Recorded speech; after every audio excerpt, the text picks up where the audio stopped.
अस्सलाम वालेकुम my YouTube family, क्या हाल है आप सबके। उम्मीद है कि सब खैरियत से होंगे। अल्हम्दुलिल्लाह मैं भी बिल्कुल ठीक ठाक हूँ। और ये आज की सुबह इतनी खूबसूरत और इतनी ठंडी थी। पूरी रात हल्की हल्की बारिश हो रही थी और मैं अपने बेटे को स्कूल भेजने के लिए उठी थी और उसके लिए मैं लंच बना रही थी। तो उससे पहले मैंने बाहर का व्यू देखा, बहुत ही खूबसूरत। मेरे बेटे के स्कूल जाने के बाद मैं थोड़ी देर के लिए सो गई थी और जब मैं उठी थी तो फिर मैंने चिकन निकाला और मैंने चावलों को भिगो दिया था, क्योंकि आज मैंने सोचा था कि मैं चावल बनाऊँगी। और ये ऑलमोस्ट 3 कप राइस थे। इसको भिगो के मैं नाश्ता करने बैठ गई थी और ये मेरा व्यू था, जो कि मेरी बेटी ने जो है ना रूम में अच्छा ख़ासा जो है कचरा जो है सब किया हुआ था। और फिर इसको नाश्ते के बाद मैंने उसको कहा कि आप ही क्लीन करोगी, मैं नहीं करूँगी। खैर उसने यहाँ पे क्लीनिंग की थी और उसके बाद जो है मैं लंच की तैयारी शुरू कर दी थी। तो मेरे पास छोटे छोटे से 3 प्याज थे और अगर आपके पास सही साइज़ का हो तो 1 प्याज भी इनफ है। तो यहाँ पे मैं प्याज़ों को कट करी थी मैंने। और कटिंग कर वीडियो बनाते वक्त मैंने रियलाइज़ किया कि वीडियो वॉइस ओवर करते वक्त मैंने रियलाइज़ किया कि जो मेरा कबर्ड है वो ऑलमोस्ट खुला रहता है, क्योंकि वो लूज़ हो चुका है, वो बंद नहीं होता। खैर उसके बाद मैं कुकिंग की तरफ आ गई थी। यहाँ पे मैंने तेल डाला था और उसके बाद हम प्याज को डाल देंगे। तेल आधे कप से कम था और प्याज को डाल के हमने इसको गोल्डन ब्राउन कर देना है। और उसके बाद जब तक प्याज जो है मैंने हल्की आंच में इनको रख दिया था, क्योंकि मुझे चिकन को क्लीन करना था। आज मुझे असल में थोड़ा देर हो गया था लंच बनाने के लिए, वरना मेरी कोशिश होती है कि मैं अपने बेटे के आने से पहले ही बना दूँ। तो मैंने सोचा जब तक प्याज ब्राउन होते हैं उनको हल्की आंच में मैंने छोड़ दिया था। और यहाँ पे मैं चिकन क्लीन करने आई थी। तो मैं शादी से पहले बिल्कुल भी चिकन क्लीन नहीं करती थी, मैं टच भी नहीं करती थी इनको। और शादी के भी काफ़ी सालों बाद, यानी कि जब मेरा बेटा 2 साल का हो गया था और फिर ये था कि कभी कभी मुझे होता था कि मैं उसको कुछ बना के खिलाऊँ। 1.5 साल का था आई थिंक सो। तो फिर फर्स्ट टाइम मैंने फुल जो चिकन थी ना उसकी मैंने स्किन पील ऑफ की थी। तो मैं मेरे लिए ना बहुत बड़ी अचीवमेंट थी वो। और कभी कभी ऐसा होता है अभी कि मैं चिकन क्लीन करती हूँ बट उसके बाद मेरा खाने का दिल नहीं करता। बस होता है ना, और अक्सर तो नहीं होता, अब तो आदत हो गई है। खैर यहाँ पे मैं करी थी क्लीनिंग और ना जो ये बड़े साइज़ के जो लेग पीस होते हैं ना उनको मैं इस तरह से कट कर देती हूँ ताकि वो प्रॉपरली कुक्ड हो जाए। क्योंकि कभी कभी मुझे ऐसा लगता है कि जो लेग पीस होते हैं जो सही मतलब उनकी जिनका साइज़ अच्छा हो, वो मुझे कभी कभी ऐसा लगता है कि कुक नहीं होता। और यहाँ पे मैं इतनी जल्दी में थी कि मुझे पता ही नहीं चला था कि मैंने स्किन हटाने के बाद जब मैंने इस चिकन का पीस किया था तो मैंने चिकन का पीस ही उठा के ना जो मुझे स्किन फेंकनी थी ना उसमें मैंने डाल दिया था, फिर मैंने वापस उठाया। खैर चिकन मेरी हो गई थी क्लीन और मैंने फिर इसको कट करने के बाद जो है इसको वॉश किया था। और उसके बाद मैंने यहाँ पे थोड़े से प्याज जो थे वो निकाल दिए थे और फिर मैंने चिकन को डाल दिया था। और इसके बाद हमने इसको अच्छे से भूनना है कि इसका कलर पूरा तो चेंज नहीं होता, हल्का सा चेंज हो गया था। तो फिर उसके बाद मैंने इसमें जिंजर गार्लिक का पेस्ट डाल देंगे, ये 1 टेबल स्पून था। और इसके बाद हमने इसकी अच्छे से भुनाई करनी है ताकि जो चिकन है उसमें से जो है स्मेल बिल्कुल ख़त्म हो जाए। अच्छा मेरे पास खड़े मसाले थे, मैंने टोमेटो पेस्ट लिया था, 2 चिकन स्टॉक लिए थे, तेज़पत्ता लिया था और ये बड़ी इलायची, फूल और बादियान का फूल आई थिंक इसे कहते हैं, जैसे मैंने स्टिक, थोड़े से ब्लैक पेपर डाले थे। और ज़ीरा और धनिया जो होता है ना वो मैंने इसको पीस मोटा मोटा सा ना कूट दिया था। इससे ना मुझे बड़ी इसकी मज़े की खुशबू लगती है। तो हमने ये डाल देना है इसके अंदर और फिर हमने इसकी अच्छे से भुनाई करना है इतना कि जो है तेल सेपरेट हो जाए।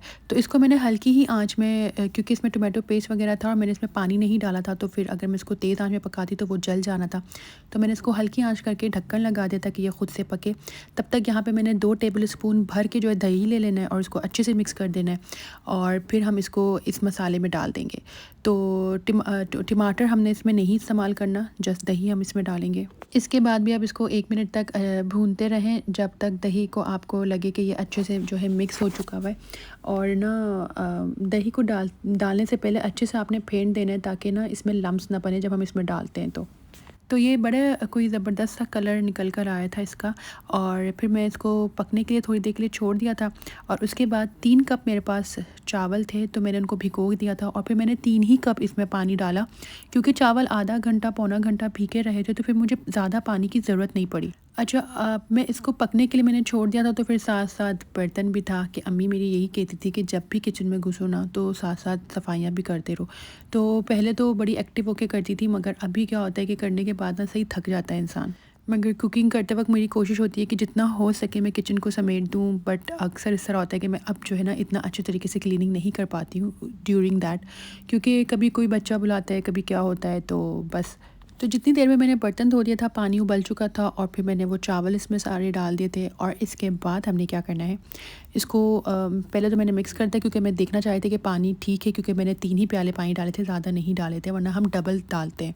और यहाँ पे जो मैंने प्याज थोड़ी सी निकाली थी मैं वो डाल दूँगी, और मैंने थोड़ा धनिया रखा था, और ये जो आलू बुखारे हैं ये मैं पाकिस्तान से लेकर आई थी, ये भी मैंने इसमें डाला था, बड़े मज़े के लगते हैं चावलों में। तो बस इसके बाद हमने इसको मिक्स करना है, और फिर मैंने इसको तेज़ आंच में पकने के लिए नहीं छोड़ा था, क्योंकि जब हम पानी डबल करते हैं तो हमें उस पानी को इवेपोरेट करना होता है, जिसकी वजह से हम तेज़ जो है चूल्हे को करते हैं। अच्छा, इधर मेरे पास ज़ाफ़रान का पाउडर था, मैंने वो थोड़ा सा डाला था, और इसकी वजह से चावलों का जो कलर निकल कर आया था ना, बहुत ज़बरदस्त था, वो आप एंड में देखेंगे। तो यहाँ पर मैंने इसको हल्की आँच में करके ढक कर रख दूँगी, और मैं भागम भाग जाऊँगी पुदीना लेने, क्योंकि मेरे बेटे को खाना था, रायता भी साथ में। बहुत ही ज़्यादा चटोरा है और उसको प्रॉपर खाना चाहिए होता है, तो मतलब लवाज़मात चाहिए होते हैं। तो मैं यहाँ से गई थी, जो फ्रेश मिंट है मेरे पास, हमारे पास, तो मैं वो लेने के लिए गई थी। और देखने को तो आपको दूर लग रहा होगा, बट मौसम इतना ज़बरदस्त था कि मुझे बड़ा मज़ा आ रहा था जाने में और ये लेकर आने में। तो जब तक हमारे चावल मैंने हल्की आँच में रखे थे, क्योंकि पानी उसमें कम था, तो वो उसी में ही दम लग गया था, मुझे दम के लिए उसको अलग से वो करना नहीं पड़ा था। यहाँ पे मैंने पुदीना और 2 मिर्चें और थोड़ा सा पानी डाल के इसको मैंने पीस दिया था अच्छे से। और यहाँ पे मैं थोड़ी सी दही ले लूँगी, और उसमें मैं जितना मुझे ज़रूरत होगी मैं उतना जो है ये पेस्ट डालूँगी, क्योंकि मेरे साथ ही मेरी बेटी खड़ी हुई थी वो कही थी कि ये बाकी की दही मुझे दे दो।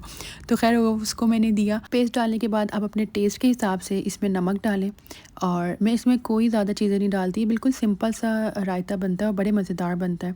और मैंने इसमें हल्का सा ना, मतलब 2-3 टेबल स्पून पानी भी डाला था, क्योंकि वो बहुत गाढ़ा होता है ना, तो उसको थोड़ा सा पतला कर देता है, तो वो अच्छा लगता है।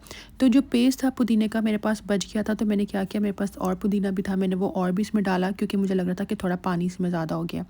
वो डाला, ये थोड़ा सा गाढ़ा हुआ, तो मैंने सोचा कि मैं क्यों ना इसको फ्रीज़ कर दूँ, बाद में जो है ये कभी काम आ जाता है। कभी इस तरह होता है ना कि रात के वक्त आप खाना बना रहे हो तो जाने का दिल नहीं करता पुदीना तोड़ कर लाने को, तो फिर मैंने सोचा कि मैं इस तरह कर लेती हूँ। बस कुकिंग के साथ साथ थोड़े से जो है किचन हैक्स भी चल रहे थे मेरे, तो बस वही मैं आपको साथ भी शेयर करी। ये हो गया था, तो हम चलते हैं चावलों की तरफ, और यहाँ पे हमारे चावल बिल्कुल रेडी हो गए थे, और ये इतने मज़ेदार लग रहे थे ना, और इसका कलर बहुत ही प्यारा था। मतलब मुझे एक्सपेक्टेड नहीं था कि कलर इतना अच्छा निकल जाएगा, क्योंकि मैंने कभी भी दम लगाते वक्त जब पानी हो तब कलर नहीं डाला है। मैंने इस बार फ़र्स्ट टाइम डाला था, और ये बड़ा ही कोई खूबसूरत करके कलर निकला था। तो बस बारी आ जाती है, हम इसको प्लेट में डालते हैं, और मेरे बेटे को बहुत भूख लग रही थी, तो मैंने सोचा कि मैं जल्दी से उसको डाल कर दूँ। और क्योंकि हमने तो देर से नाश्ता किया था, तो फिर मुझे तो खाना नहीं था। तो ये मज़ेदार सा रायता और मज़ेदार से चावल रेडी है। तो क्या हुआ था कि मेरी मदर इन लॉ ले आई थी टमाटर बहुत सारे, तो मैंने सोचा कि मैं इनको क्लीन करके जो है ना रख देती हूँ। बस यहाँ पे मैंने जल्दी जल्दी से सारे टमाटरों को क्लीन किया था, क्योंकि बच्चों का ना एक के बाद दूसरा, दूसरे के बाद तीसरा, कोई ना कोई काम ना उनका आता ही रहता है। तो बस हम यहाँ पे टमाटरों को जल्दी जल्दी क्लीन करके रखेंगे, ताकि हम किचन से फिर बाहर निकलें। मगर मामी का और किचन का एक ऐसा ताल्लुक़ है ना, जो कि कभी ख़त्म नहीं हो सकता किचन में कोई ना कोई काम आपको पड़ता ही रहता है। मैं जैसे ही टमाटर वॉश करके निकली, तो बच्चों ने कहा हमें वाटरमेलन दे दो। तो यहाँ पे मैं वाटरमेलन कट करी थी। ये जो मेरे पास बड़ी सी ट्रे है ना, ये एक्चुअली थोड़ी सी टूट गई थी, तो फिर मैंने इसको रखी है इन चीज़ों के लिए कि इसमें कटिंग शटिंग कभी फ्रूट्स की हो जाए। तो ये माशाल्लाह से बहुत मज़ेदार, बहुत ही मीठे वाटरमेलन थे, और इनका कलर से ही आपको पता चल रहा होगा ये कितने ज़बरदस्त थे। कि जब मैं इनको कट करने लगी थी, तो मैंने कटिंग करते वक्त बच्चों को देने से पहले ही टेस्ट कर लिया था कि ये कैसे हैं, और ये इंतहाई मीठा और बहुत ही मज़ेदार था। और ये फ्रिज में रखा हुआ था, तो काफ़ी ठंडा हो गया था। और सब कामों से फारिग होने के बाद यहाँ मैं अपने बेटे को उसके टेस्ट की तैयारी कराना शुरू कर दिया था। ये इसके फाइनल एग्ज़ाम्स हो रहे हैं। इसे प्लीज़ अपनी दुआओं में याद रखें कि अल्लाह ताला इसको कामयाब करे और सबकी औलादों को कामयाब करे। और यहाँ पर मैं लेती हूँ आप लोगों से इजाज़त। मिलेंगे नेक्स्ट व्लॉग में, तब तक के लिए अल्लाह हाफ़िज़।